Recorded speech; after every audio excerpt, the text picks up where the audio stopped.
it's very important for us as Nagaru, especially here in the West, because our ancestral ties has been cut off. We've been taught, right? Jesus is the light of the world. No one gets to the Father except by way of Jesus Christ. And then we're given an image of Jesus Christ as what? The first thought that comes in your head when I say Jesus Christ is what? A Caucasian. So how did I cut off my grandmother? How did I cut off my great-grandmother? How did I cut off all the deities, right, that were responsible for me, that were written and carved on the walls in ancient Egypt thousands and thousands of years before the BCE, which is only 2,000 years old, or their Moses, or the Torah, which is only 6,000 years old, right? How did I cut off millions and millions of years of ancestral link for this particular teaching? What happened there? Not only was that cut off, but our language was cut off, right? And we were taken out of our own minds. It was forbidding for that to happen. So now we're in a state where we're a wannabe. So we grab on to anything that's out there so we can have ties to something, which shows that it is important to have a tie to something. You understand? It's very important for that to happen. It's important for you, it's important for your future children, and it's important to make that link with your ancient ones or your old ones. It's important to acknowledge your ancestors or your elders. You understand? It's a rich history that we have, and that's been cut off. That's your greatness. That's your true powers. That's why it's very important to make that particular link. But you can't just jump there. You have to acknowledge your salafu. First, your nasab, which is your relatives. Then your salafu, your ancestors. Then your qadamu, and your qadamu are your old ones, right? And then you have panataru, which is the ancient one. And like I explained to that brother over there earlier, there's a difference. Old ones dealt with time began, the moment the clock started. And that dealt with creation. When they first manifested here on this planet, this blue rock, time began. And we began to log the time of when that happened. And when you deal with the ancient ones, that's beyond time. You understand? Sure. I hope that answered your question. But also to give you more information, we have a book called The Formation, Patarak. And I'm going to read an excerpt from that as far as dealing with the Akduwads. Okay, I'm going to start with verse 61. These were to be kept from you. Their best kept secrets are our actual facts. As we remove the religious lies with Wu-nuwaup.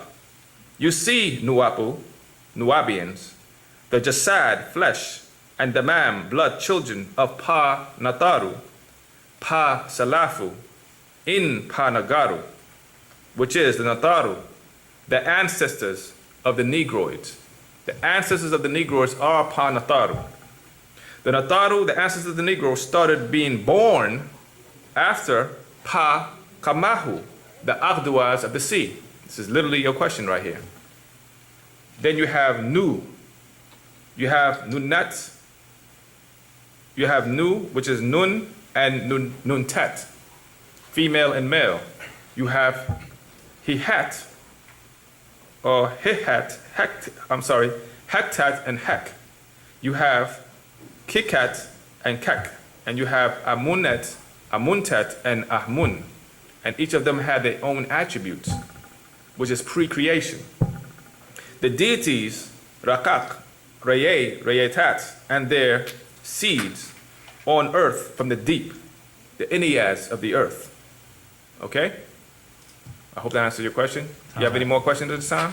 No, time. And Tek Athir Afwan, you are most welcome. And with that answer, I'm going to go ahead and, you go ahead, sister. You look like you want to ask a question. She had one of those jumps, like, you know.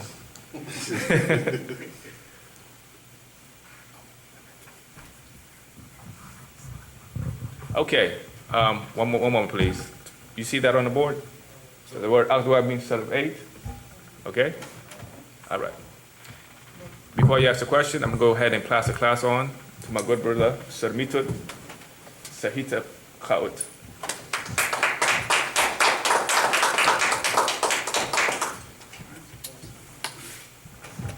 That's it. Go ahead. Okay. I was told a story about I'm really interested in like genetics and things of that nature. So I was told about eczema, where it came from. I was told that it came from the mixing of different bodily fluids of your different partners. Depending on what parent it was, that's where eczema comes from. And I was trying to find out if that was true.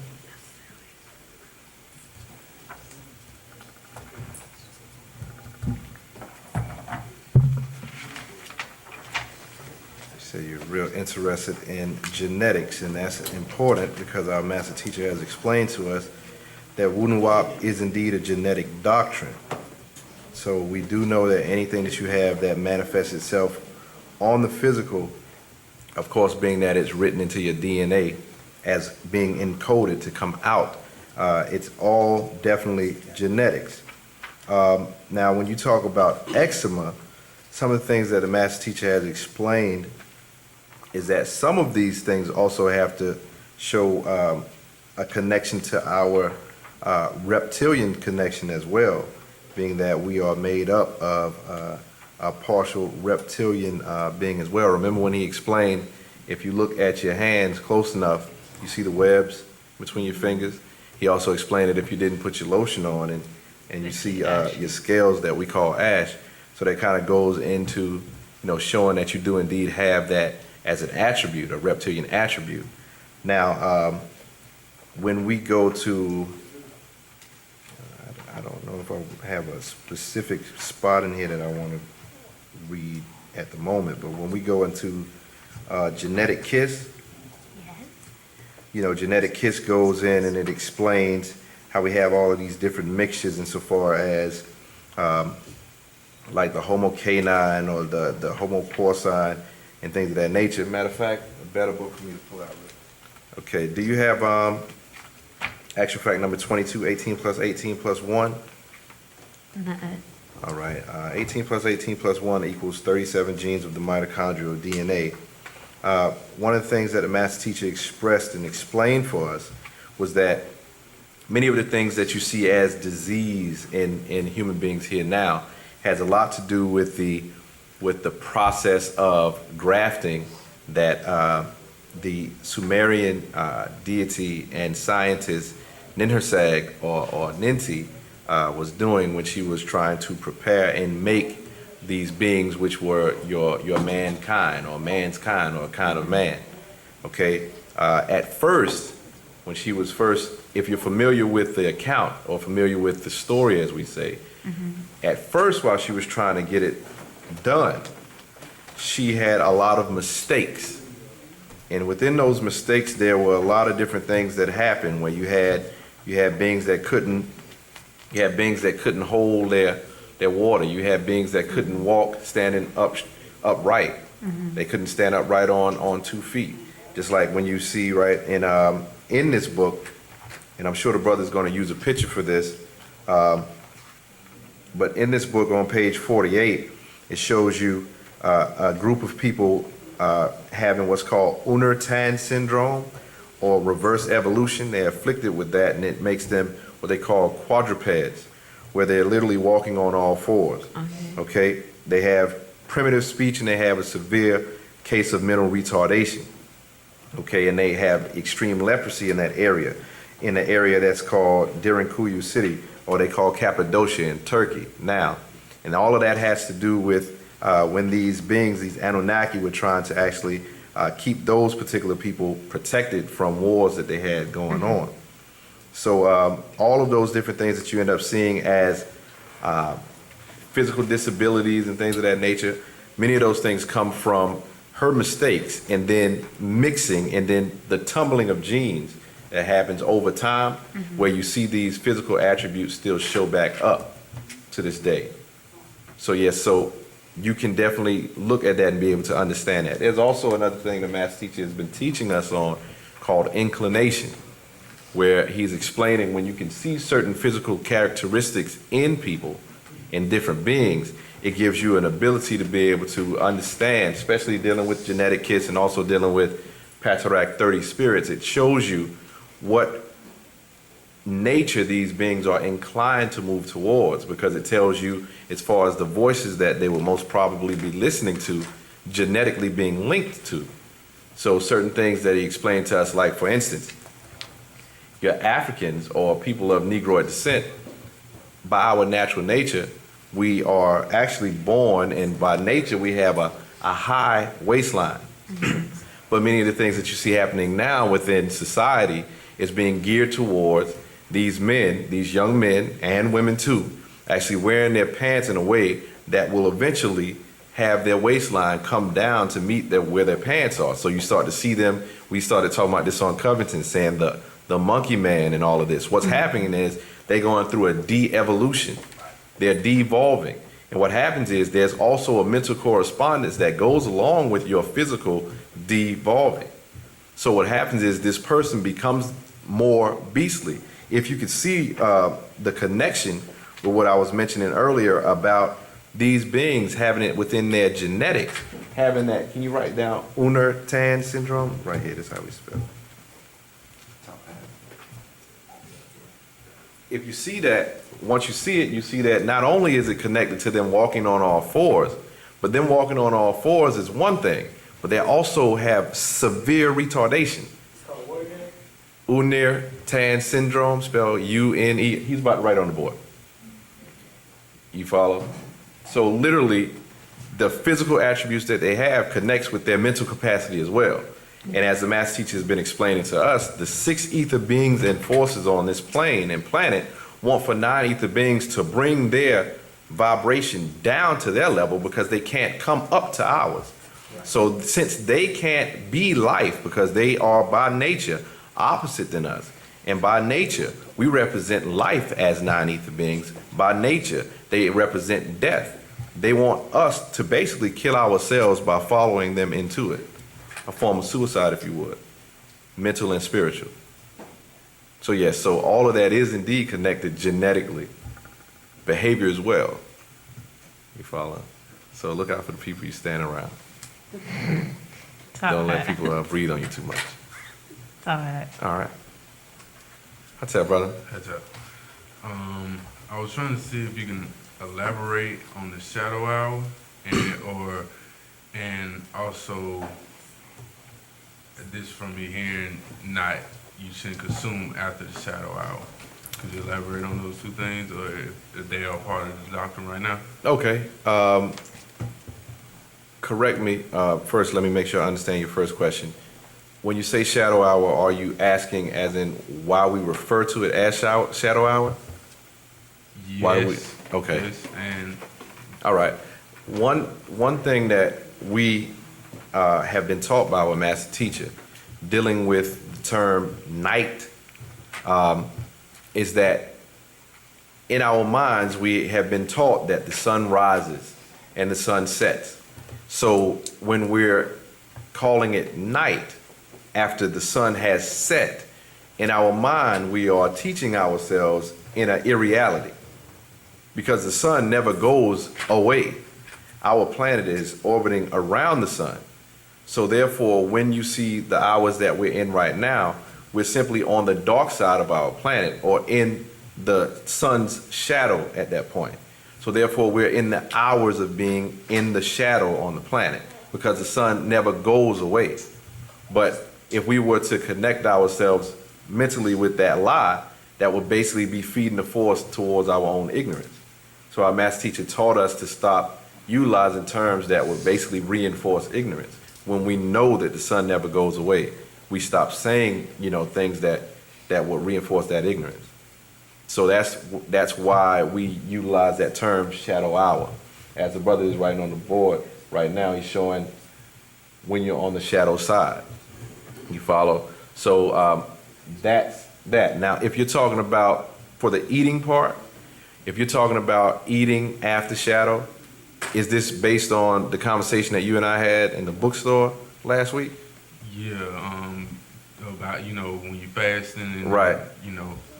What the master teacher explained as far as our tribal fast, that when we fast as Nuwaupians, the way that we fast is we have during the first, second, and third of every month, we have a liquid fast, also on Thursdays, but what we do is we have a liquid fast where we partake of liquids to consume into our bodies. Number one, we understand that it's not in a religious sense, like I explained to you before.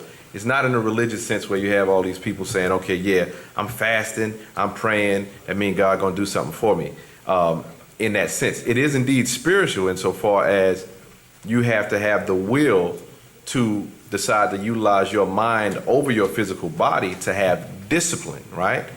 But what it also does for your health is it assists your body to be able to do what it does as far as correcting itself and healing itself, all your cells and everything else, by not having to focus on the task of breaking down all this food that we've been taking in.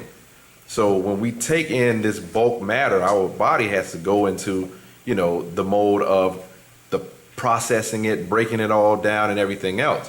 When we take the time to actually stop stuffing this body with all that bulk matter, the body then has the ability to focus on the other things that it needs to heal.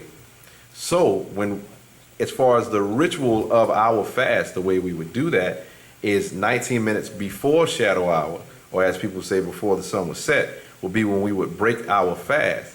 So we would normally do that utilizing like miso soup, or we'd have a date, we'd swallow a date before we have our miso soup to have something light. So when Nuwaupians fast, that's always been our method of fasting. And like we said, it's for discipline. So we're eating going into the shadow, so I don't necessarily think that equates to saying we don't eat after shadow. Because it's 9:30. Okay. If someone, I'm not sure if someone gave me that in the correct form, but What's the reference that you're getting that from? just from out there. Okay. So I'm not, right now, like it would be complete shadow. I mean, hour it would then. be, well, here's another thing. Just kind of using logic, right? We know we don't want to eat too late because then you're putting too much strain on your body, and you don't want to eat too big too late because you're putting so much strain on your body, which is trying to rest at a certain point. It's trying to rest, it's trying to regroup and everything, but now you've put extra strain on your body by saying, okay, I'm going to put you in overdrive even though you're trying to get your rest. It's kind of disrespectful, if you look at it like that. So logic would say that you don't want to eat real big before you go to sleep. You ever woke up first thing in the morning after you had something real big and your stomach is about to bust, you got to go straight to the bathroom right then? Your body been keeping you from better. Literally, I've done it, so I'm, personal experience.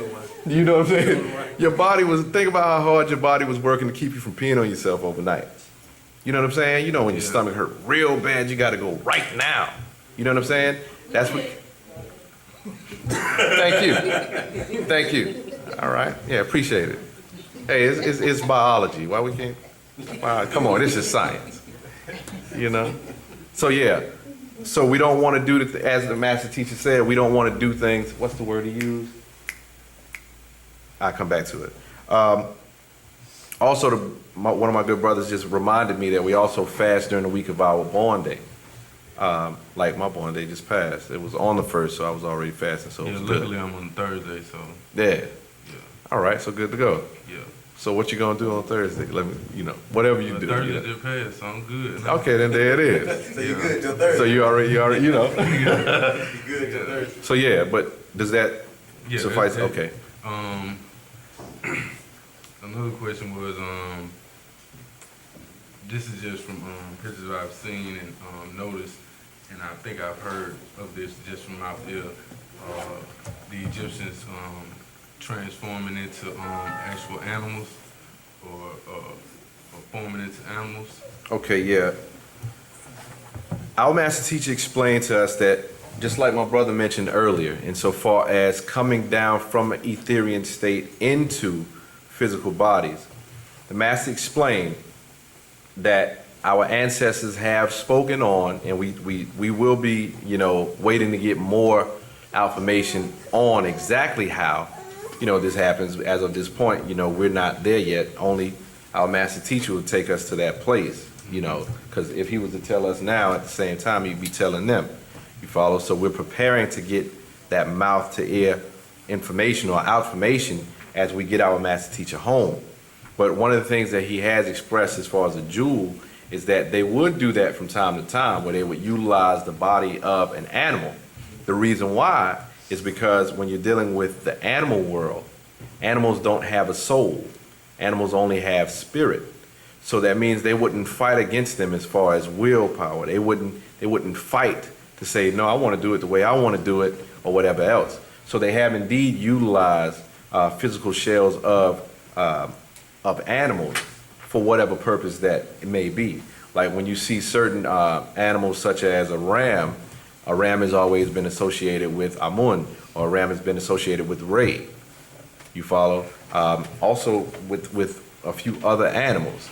But when you start to see them having the mass and things like that, as people call it, as anthropomorphism or something to that effect, or things being anthropomorphic, what that's been explained as is being a mask that they wore, and then the mask itself stood for a particular attribute in nature. So it would be a school that this particular person would be a part of or be the master of, and things of that nature. And there were natural lessons, if you would, or teachings that went along with that particular mask and things of that nature, and headdress. So you've got both sides of that. Okay. All right? Another thing, I'm just trying to see if you can elaborate on the holy tablets and how it may or may not be applied to the doctrine that we're in now. Okay, awesome. The master teacher told us as far as the holy tablets, and that's a good question. The master teacher told us that the holy tablets needs to be brought up to date. He told us that it's outdated information. So at a time, he told us to place the holy tablets down, right? A lot of us wanted to fight that. Like, I don't want to put it down because it's too big, everything else.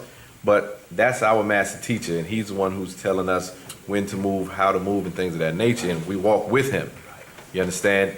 Because shortly after, it was probably like a year, or maybe a year and a half after, he told us that now that we've been studying the actual facts in Patriarch, he said that we could go back and look into the holy tablets, and we would have a better understanding of what was written there at that point. But he said that he had to write the holy tablets in a way, being that we were coming out of the schools of religion, it still had to be written in a religious way. So a lot of the stuff that we were reading and taking in the holy tablets was still from a religious point of view. Also, we were still coming out, or really going through, the school of Sumerianism, which is still a school. We have inside, I didn't bring mine today, but inside of the scroll called Pt.2, which has our prayers in there. On page 3 in that book, it explains and gives a listing of the schools or the degrees that we were going through. What's that book again? It's called Pt.2, or the prayers, or the prayer, right? Inside of that particular book, it gives a listing on page 3 of the different schools and the degrees that we were going through. So the degrees of Muhammadism, or Mosesism, Muhammadism, Christism, those were all schools. Then we went into the Sufism, Kabbalahism, and those esoteric schools. We also went into the school of Sumerianism, going on into the ancient Egyptian order.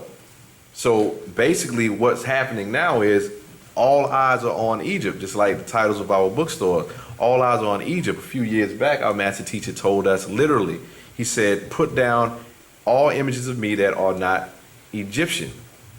He told us to pick up the sacred records of Atum Re. He told us to go straight, because it was all about and is all about Egypt. And now we're beginning to understand the difference, that there is a difference, should I say, between Anunnaki and between Natharu. At a time, and it's a tough period right now for some Nuwaupians. Just to be totally honest, it's a tough period for some of them, because once this particular affirmation came out, my brother the extraterrestrial, which is conversations between our clan mother and our master teacher, from like 2004 and 2005, he starts to go into detail explaining how the Anunnaki are actually, they were basically over they were over Pleiadians, they were eating Pleiadians, and these are the beings who are responsible for all your Mesopotamian religion. all of those coming out of the tablets that they call the Enuma Elish and the tablets of the Dafa, Enuma Elish, the Atrahasis, that's the one I was thinking of. Yeah, so those two tablets mainly, you see, the Atrahasis and the Enuma Elish, like when they say that Moses came down, he had two tablets, yeah, those are the two tablets, literally, that all of the Hebrewism on into Christism, on into Islamism really comes from. Sumerian tablets. But these Anunnaki were utilizing these beings and creating these beings to work for them and also to work in their stomach when they was eating. You see? But that's not talking about who our ancestors were over in Africa already. But we had to go through that school just like we had to go through every other school. When we went through the school of Islam, Allah was real to us, and that's relative for the school. You see what I'm saying? When we went through the schools of Hebrewism, you know, you're dealing with Yahweh, that's real to us for the school. You see what I'm saying? When we going through the school of Christianity, it's about God, it's about Jesus Christ. And that's real to us because it's relative to the school. Our master teacher is a master teacher. He's the master teacher. So what he's done is he's put us in a position to be able to go through all the schools that reach out to our people because our people are just like us. I look at you, you are me, I'm you. I've gone through the school of Christianity my whole life. My father's a Baptist preacher. Anybody who's watching these classes and they've been seeing me up here, they hear me say that probably every time. But the reality is, I went through that. I believed it, right? If it wasn't for the master teacher having written a book called 360 Questions to Ask a Christian, you see what I'm saying? I wouldn't have been able to be open to find out that there was more. He explained to us, he said, I came giving you what you wanted so that you would learn to want what I came to give. So as we started going into what we thought we wanted, we learned that there was so much more. So we're growing. And that same thing stands true for Sumerianism and how everybody who's out here that who said that they was going to hold on to that rope and never let go and said they would always walk wherever, they would follow the Lamb wherever he went, right? You've got some people who decided that they would jump off when they said, oh, it's not about Anu. Oh, no, I ain't with that. Right? But as soon as we turn around and we say, okay, what you didn't get, the remainder of the bill that you didn't get is that, yeah, Anu and Ninti and all of them creating these beings in this laboratory wasn't even creating you. It was creating mankind for them. But you had to go through the school, or else how would you be able to speak to somebody who thought that that school is real? It's just like every other school. We've been there and we've done that. Now we're moving forward. You see? Mm-hmm. So hopefully I didn't get too far away from No, the that was question. good. On that. That was right there. All right. One other thing, on the land, what was the pyramids? What was their main usage? I came into the doctrine in 2006, so I didn't actually get the opportunity to go to the land. So I would have to tell you about what I've experienced vicariously through other brothers. But at this point, what I would like to do, if my brother will, can you come and let him know from your experience being on the land what the master teacher explained, so it'll be best. All right. That's out. That's it. Okay, ask your question again, please. On the land, right? Mm-hmm. What was the main usage of the pyramids there? Like the black one that you see on most of all the back Right. books. You know Right. what I'm saying? What was, That particular pyramid was our Magaraj pyramid or our alignment pyramid. That pyramid had going in, it had 12 chambers, and of course coming out 12 chambers or 12 locations. If you look at it, and there's a book which you might have in the bookstore, and the sister might just have it on the table. What was the name of the book? Pa Magaraj, yeah, but it says The Journey Within. That's it. Pa Magaraj, The Journey Within. That's the part I was trying to think. And alignment. The Journey Within and Satukmet Wakut, right? And the alignment time book. What our master teacher did was, being the being that he is, a master teacher and a spiritual guide. And his job is to do just that, to set the record straight, to make right out of all the wrong and the lies that's been told, and to align us, because we have been following lies for so long. His statement to us was one time he was speaking to us on the Magaraj court, if my memory serves me correct as far as the location, but he was telling us about the fact that the word devil itself means a liar in wait. This is what the word devil means, a liar in wait. He says, in order for you all to get back home, because the devil was kicked out of heaven onto earth, not allowed in heaven. He said, in order for you to get back home, you can't go back home with lies in you, establishing that you would be a devil. And because we've been fed devils, lies. We've been fed lies for 6,000 years. We can't go home with lies in our head and in our heart and tainting our soul. Because the potential of you getting back up there, starting it all over again. So he says, in order for me to get you back home, I must first brainwash you. And that made it sound like brainwashing was a bad thing. But if you wash your hands, wash your hair, wash your clothes, wash your car, wash your dishes, anything you wash, you take the dirt and filth off and out of it and make it clean again. He says, so I have to brainwash you. I have to get all the lies out of you. So when it's time for you to journey back home, you can go home. He says, in order to do that, he says, I have to literally submerge you in something and then bring you out of it and show you the filth of it, show you the dirt of it. Because you thought Christianity was a good thing. You thought Islam and Mohammedanism, or you thought the Hebrew school was a good thing. So he said to us, I have to turn you all inside out. One of the purposes of that Magharaj, or that black pyramid, the Aswad Mir, was to actually assist with doing that. And people came from world over, and by world, literally from Tibet. We had Tibetan monks that came up on our land and made Magharaj around that pyramid. That don't sound too impressive to a person that don't know anything about Tibetan monks, but they're not going to leave their monastery, as I said earlier. They're not going to leave their monastery unless it's on a journey that is spiritual or more spiritual than the one they're on at their monastery. They left Tibet to come to Dixie, to come to Georgia, man, to come to the backwoods of Georgia, to see a master teacher greater than the spiritual journey they was already on. Yeah, that's great. And they made a comment too, and said this is a very spiritual place. Yeah, that specific geographical location. Our master teacher wasn't trying to figure it out. He's not. He is not by far trying to figure it out. So what he was doing was setting up those pyramids, specifically the Black Pyramid, which is what you're speaking about, and there was going to be 3 of them. And we'd be far more advanced had they not kidnapped him and everything. Again, it was still all a setup. Still all a setup. He says it's actually he have them exactly where he want them. They think they have him because they kidnapped him and he's in prison, and that's exactly where he wants to be right now.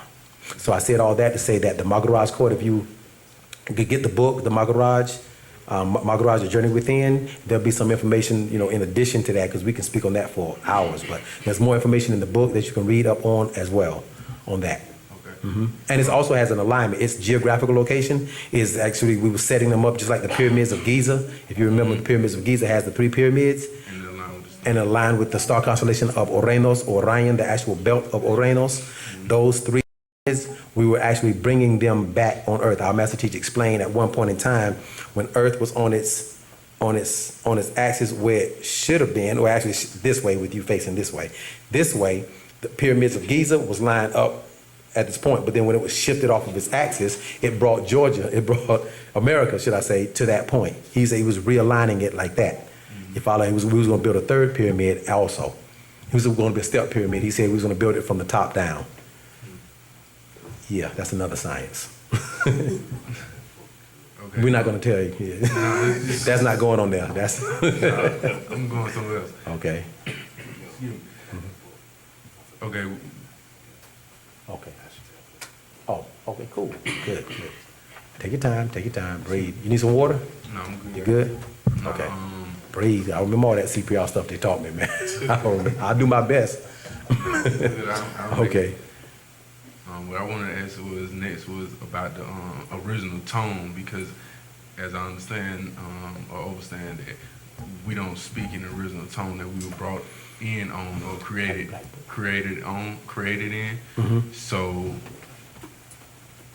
when that tone is repeated or comes back to us, will it show us like another life, or bring us somewhere else, or bring stronger, or anything of that nature?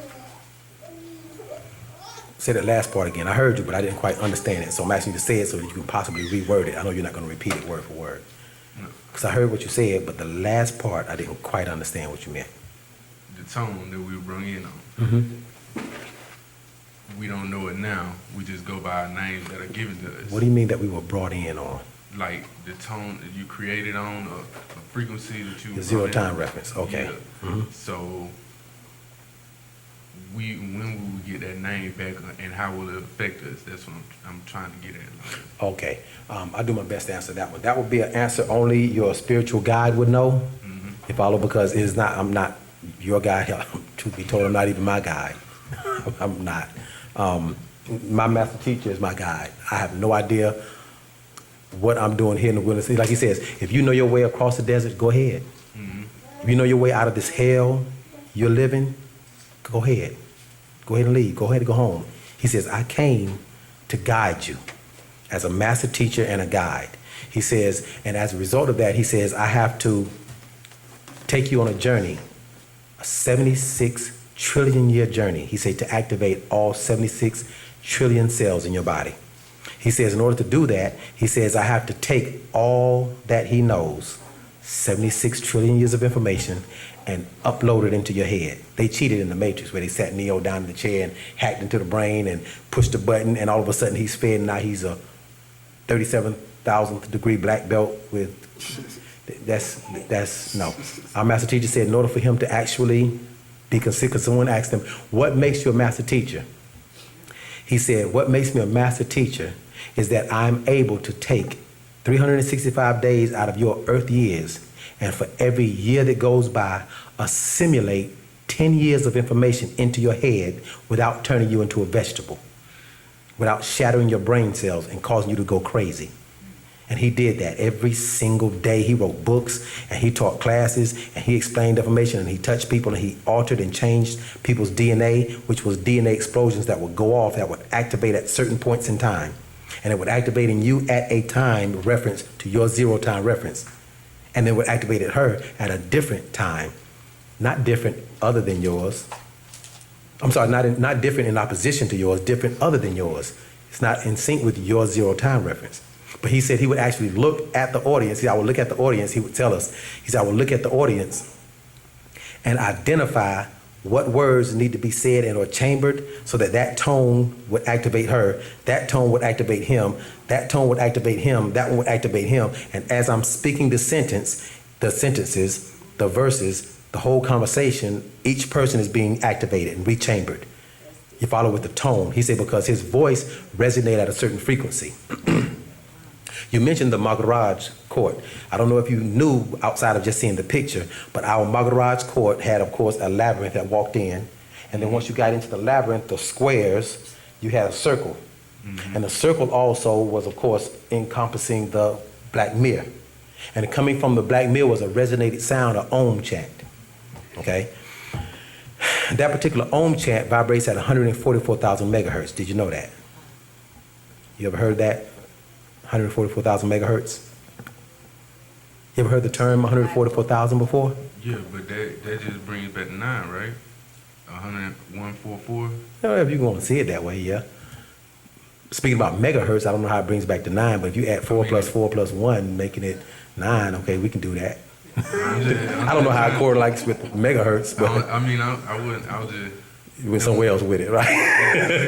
No, it's good. I don't know how 9 and megahertz. No, I don't. No. Okay, no, that's what I said. If you see it that way. No, you asked me, so I'm like, that's the only way I can.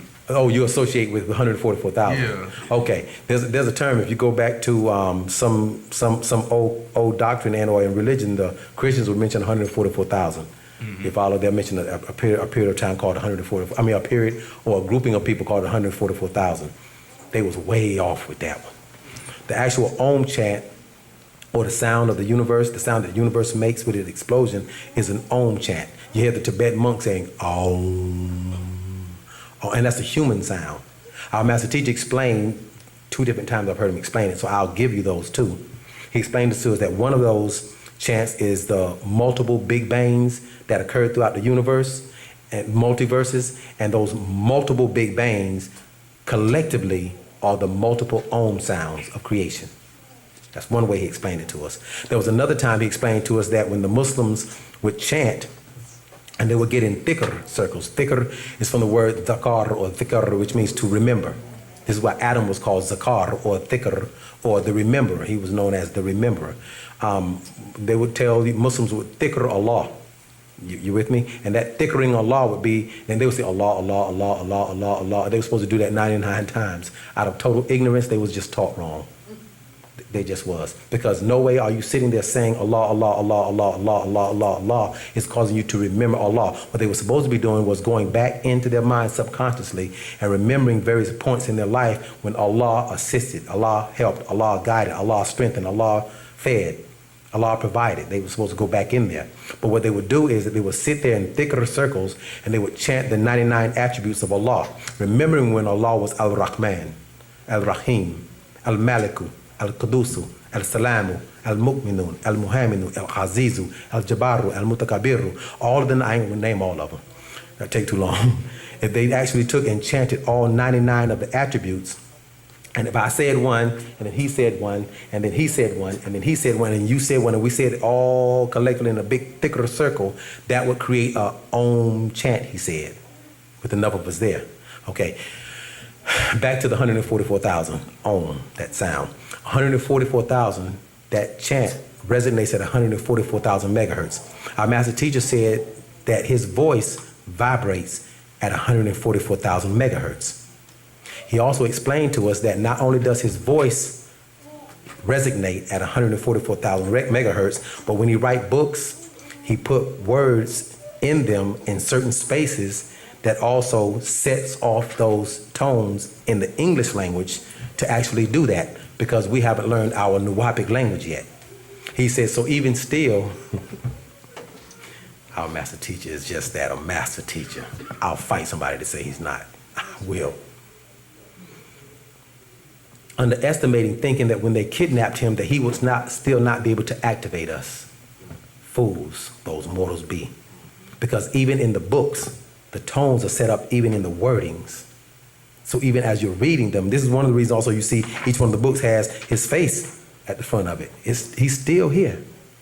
Of course, we prefer him in front of us and we're going to get him out. But even with his writings, his voice, even in the wordings, are still pointed at, in the English, 144,000 megahertz. Now, in the Black Book, you ever heard the Sacred Records of Atum-Re? The Black Book, you ever heard of?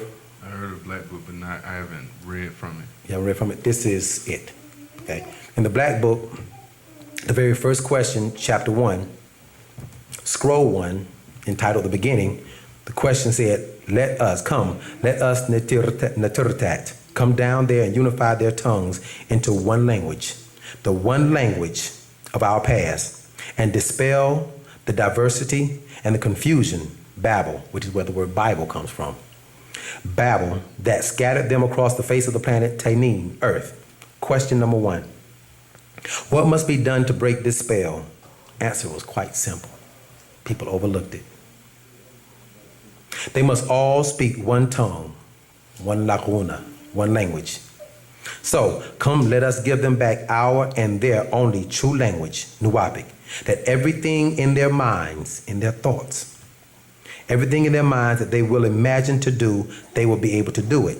So come now, ye Netirtat, and let us go down as Anunnaki, as our ancestors.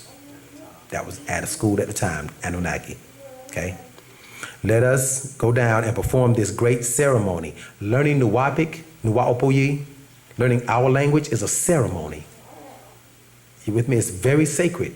And people need to take it as such, because learning those tones are extremely important. I'll go into why also, which has a lot to do with that Magaraj court also, because they actually destroyed that actual building. That pyramid was destroyed. They didn't stop nothing. They just slowed us down, that's all. They just slowed us down. They didn't stop anything. That great ceremony of the resurrection of the dead gods, us, for we have been dead for long enough, and that our imprisonment before the blinding light of misinformation must end. And it goes down explaining. So the light is not the true light, bam, it goes all into other questions and answers. Okay.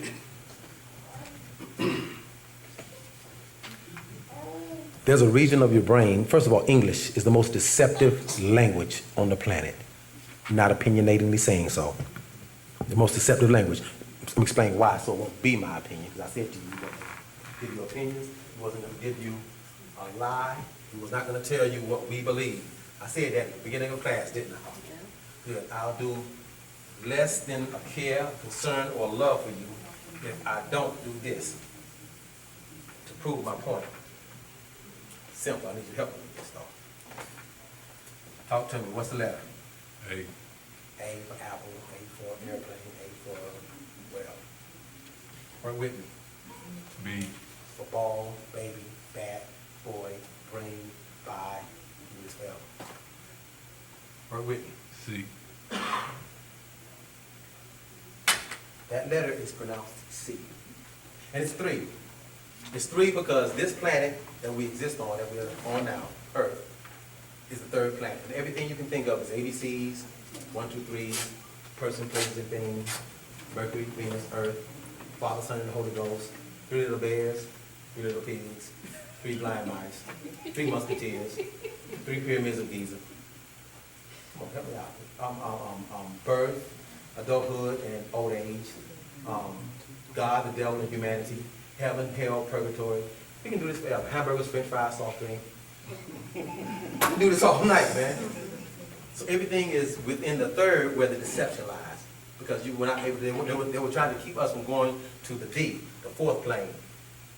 Now, by going to D, that's a whole nother chapter. The fourth plane is your mental plane where thoughts are perceived. Fourth plane, 1, 2, 3, 4. We're not going to deal with that. Right here at C. Give me a word that starts with the letter C. Cat. Give me another word. Cow.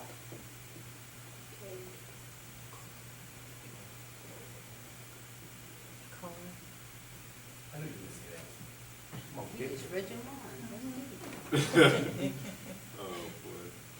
King. King. No, no, listen, man, I just said. Oh, yeah, the my letter bad.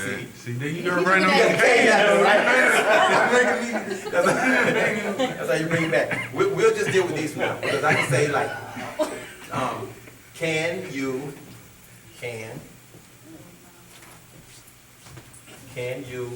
come and carry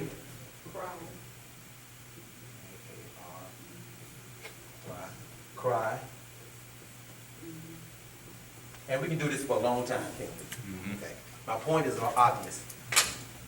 Why does the A, B, C, words that have the C letter at the beginning, have the K sound?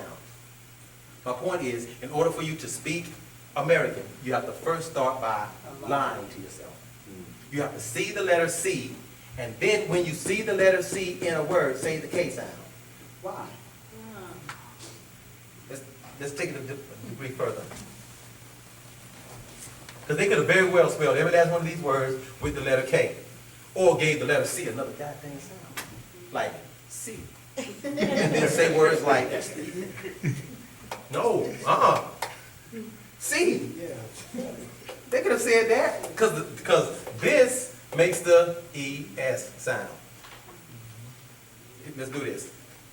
English again. Say it. Say it. Say it. In the entire language. Why is this T-O not toe? Isn't that a T and an O, toe? Yeah. Okay, so what is with this one? The E is, say it with me. Silent. Then Why the hell have is it it at on there? all?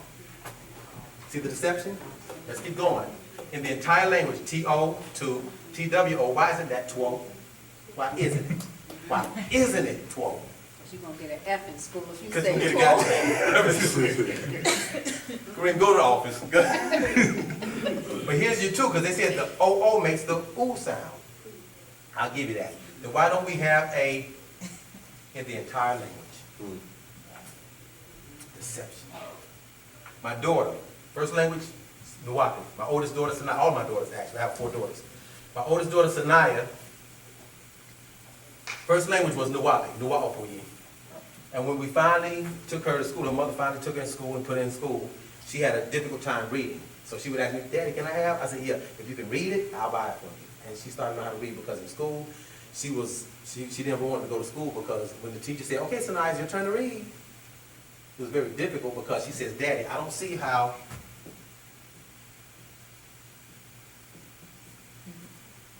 it's pronounced.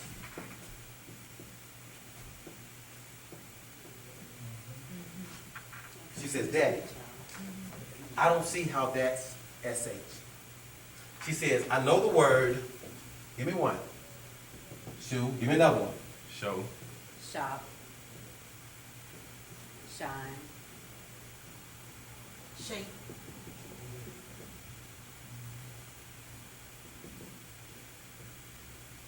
We can do this forever, can't we? Or for a long time.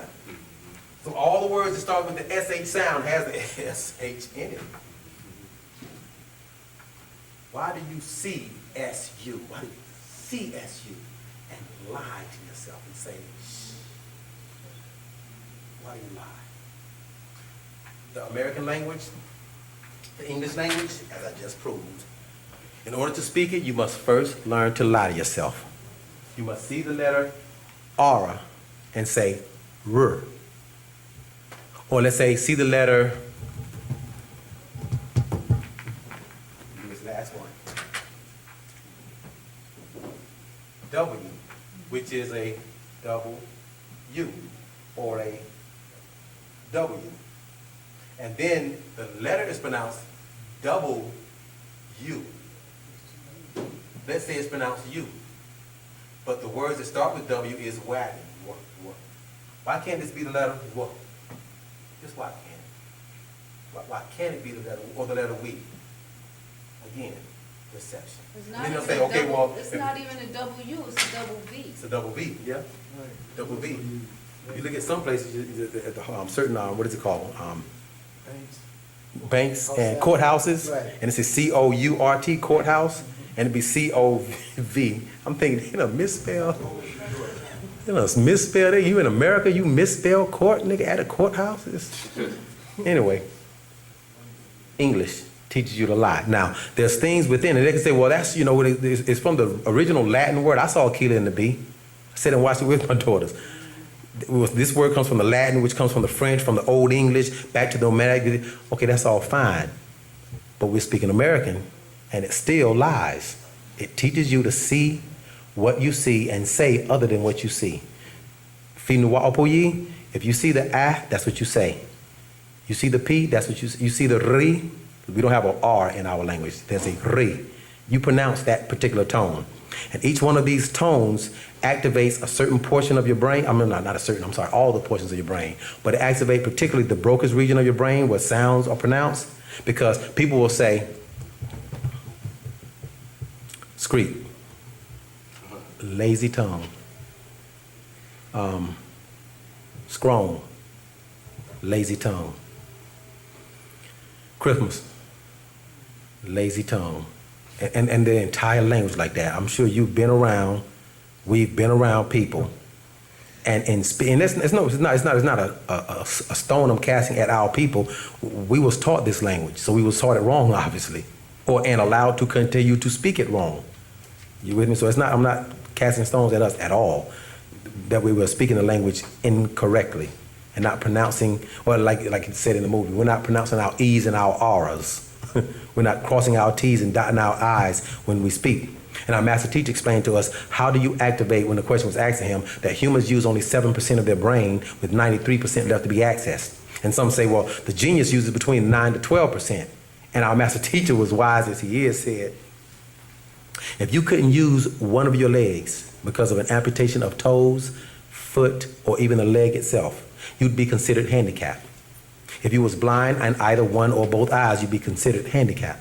If you couldn't use your arms for any reason, being that your fingers, hand, or entire arm was missing, you'd be considered handicapped. If your arms and bodies and fingers and everything was all in place and intact, however, yet paralyzed, and you still unable to use them, you'd be considered handicapped. Why aren't all humans considered handicapped? Using only a portion of their brain, because every other animal uses all their brain. And being that we're not using 100% of our brain, how do you activate other portions of your brain? And he was explaining that's where he comes in to reactivate our total brain. That has a lot to do with what was going on with the tones at the Maharaj court. Okay, I'm dab into that and come right back. He explained to us like this finger here served no purpose. This finger. They say with this ring ID wed, and they use it as an ornament. It serves no purpose. You don't say come here to nobody. You don't dig in your nose with it. I'm not around you 365 days out of the year. First time seeing you, brother. But you've never used this finger to dig in your nose, have you? Tell the truth. You haven't. That's true, being honest. You don't use it for nothing. You don't use it to pick up a potato chip out of a bag, to pick up a cookie off of a tray. You don't use it to scratch your hair. The point. You don't use it to point. You don't use this finger for you can even shoot a bird with it. You don't use this finger for nothing. Because you don't use this finger for anything, it's going to atrophy. And Pop said, thousands and thousands and thousands of years later, the beings that have 4 fingers were you. And they evolved to the point of not needing this finger. Now they only use these 4. You with me? So, how do you activate another portion of your brain? You spend your day, from the moment you wake up, you stretch and your back bends. And then from that moment forward, everything is up. Bend forward to put your pants on or your skirt.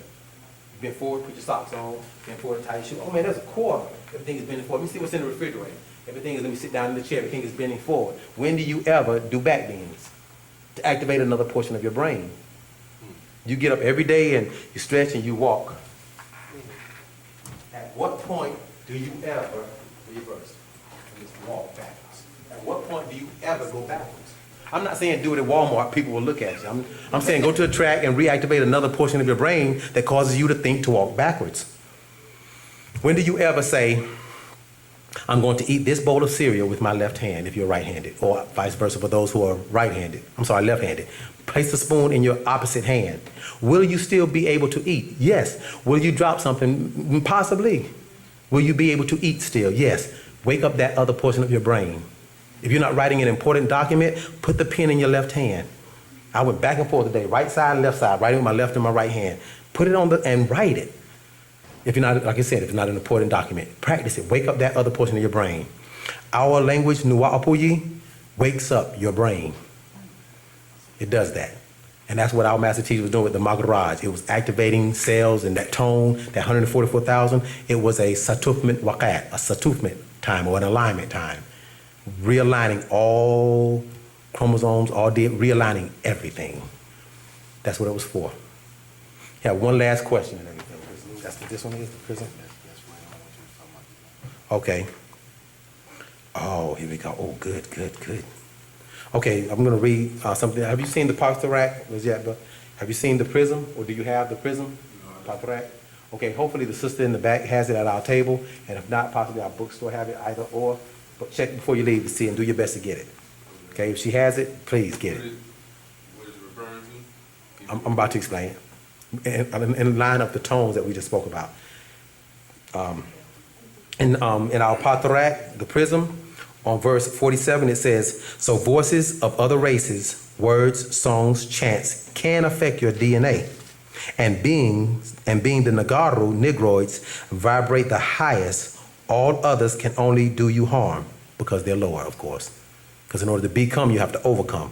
And if you're the highest and drop down to theirs, it can only do you harm. They can't come up to our level. They have to convince you through deception, lies, media, tell lies, vision, whatever. They have to convince you to come down to their level and sell your soul to them, which they could only use for 9 months anyway. Not saying anyway like that's yeah, and it's not one of those. It's just for that period of time. They're used for 9 months. Your soul is no good for them after 9 months, and then they have to go get another soul. So they have to keep you giving your soul over to their deities, their gods, keeping them alive. You follow? So it says, being that we vibrate on the highest, all others can only do you harm. If you allow it to enter and transform your inner voices of 6 ether beings, do with your voices and what they call music, which is one of the things that our master teacher explained, how music has a way of tainting that also. Listen to the radio stations and stuff, that actually alters those voices and or those tones in you. He also explains this, learn to speak Wu-nuwaupu in your own tones and words. It is based on optical manifestation of sonic energy and blocks out all interferences of demonic tones. It's about vocalization and visualization, which equals manifestation. It is from the same mind state it says that Muslims would say when Allah wants to bring a thing into existence, he merely says to it, kun fayakun. He envisioned it, he thought it, of course, he said it, it manifested.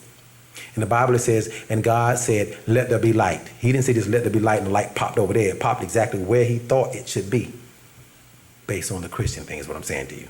So that you have to, it's a mental visualization, and then of course it's the manifestation of it through thought. But because of the tones that we are working with now in American or in English, it interferes with that.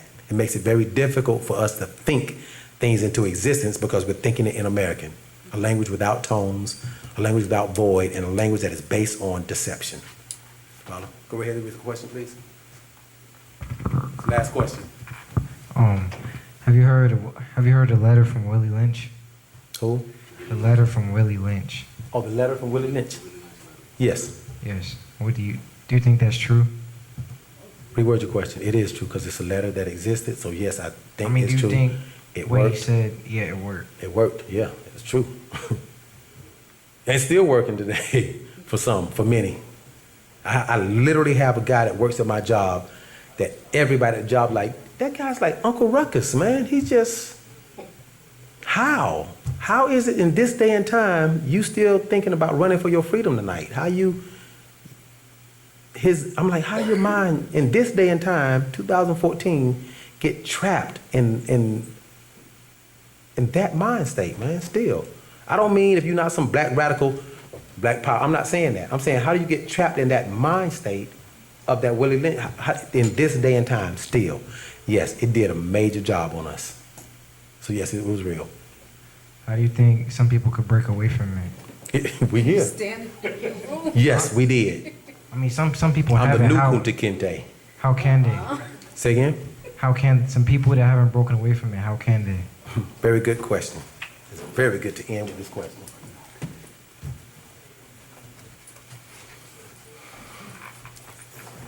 Our master teacher answered this question. He says, I, Dr. Malachi Z. York, in this day and time, am your reformer.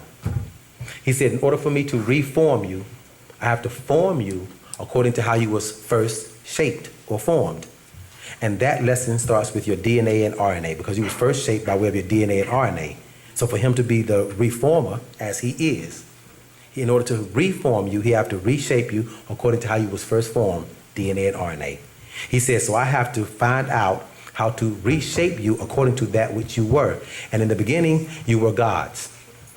I'm going to go slightly off, but I'm going to tie it in and bring it right back real slightly. When you look at a baby, you're looking at a portion of yourself. If you are the father or mother, and that baby is a human being, then you are a human being that gave birth to a human being. Thus, that child was created in your image and after your likeness. We know that because 2 black panthers will not give birth to a tiger. 2 flamingos, birds, will not give birth to a buzzard. 2 hippopotamuses won't give birth to a giraffe.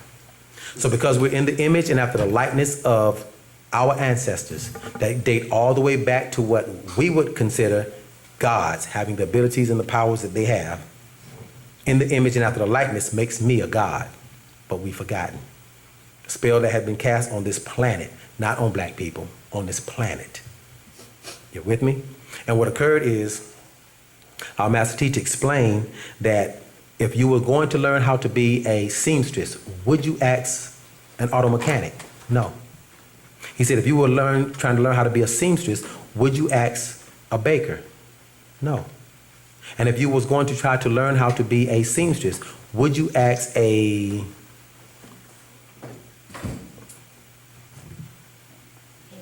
musician? No. He says, you were once gods.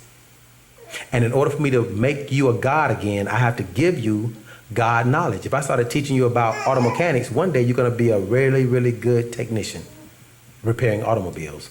Never be able to repair a photocopier maybe, but a technician for a photocopy, for your automobile, you'd be able to.